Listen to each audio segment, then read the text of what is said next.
الحمد لله بكرة واصيلا، والصلاة والسلام على محمد وآله وأصحابه سلاما جميلا.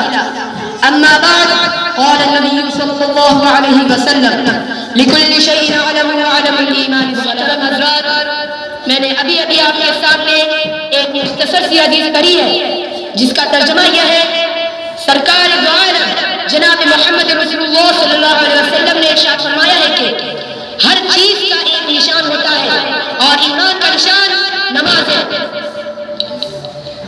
حضرات، دنیا میں بھانت کے لوگ اور قسم کی پارٹیاں ہیں.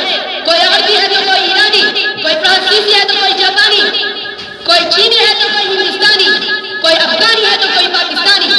اسی طرح آپ کے ملک میں مختلف پارٹیاں ہیں.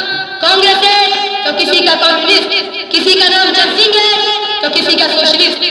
باوجود یہ کہ ان تمام پارٹیوں اور قوموں میں آپ ہی جیسے کھانے پیتے انسان شامل ہیں، مگر ان کی کچھ الگ الگ نشانیاں ہیں. آپ انہی نشانیوں کو دیکھ کر معلوم کر لیتے ہیں کہ فلاں کہاں کا رہنے والا ہے یا فلاں کس پارٹی سے تعلق رکھتا ہے.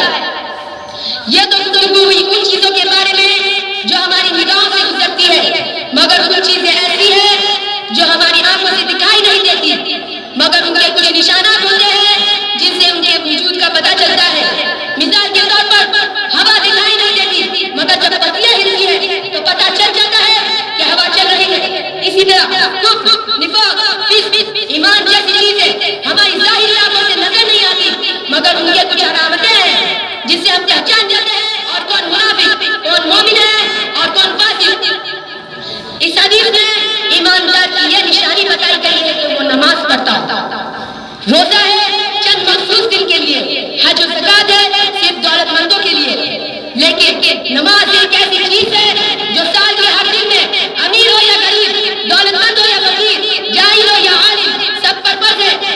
یہی وجہ ہے کہ تاجدار مدینہ فخر محمد رسول اللہ صلی اللہ علیہ وسلم: من ترک الصلاۃ متعمدا فقد کفر.